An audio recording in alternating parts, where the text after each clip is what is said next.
آیا غواړئ خوشحاله ژوند ولرئ؟ آیا غواړئ چې ژوند مو له سکون او له ارامه ډک وي؟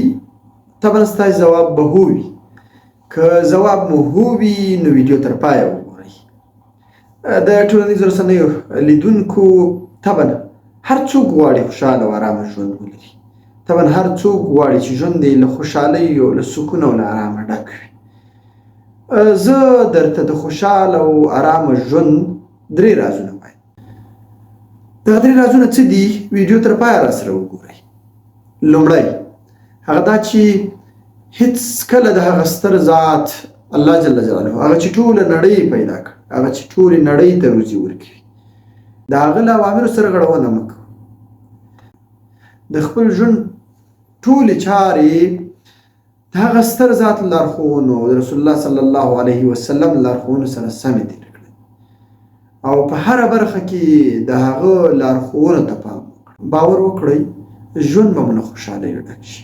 دویم راز دا دی چې هیڅ کله هم د خلکو په خبرو پسې مه ګرځئ. دا مه وایئ چې پلانی به څه وایي، خلک به څه وایي. یوازې همدومره چې هغه ذات او خپل وجدان ته پاک واوسه. نور د خلکو په خبرو خپل ژوند مه خرابوه، ځکه دا خلک هغه ستر ذات پسې هم خبرې کوي.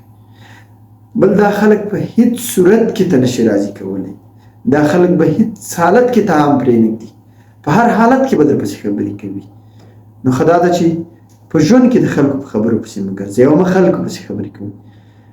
او د خوشحاله ژوند 3م راز هغه دا چې هیڅ کله هم چاته دا حق مه ورکوئ چې ستاسې په ژوند کې مداخله وکړي او مه د نورو په ژوند کې مداخله کوئ.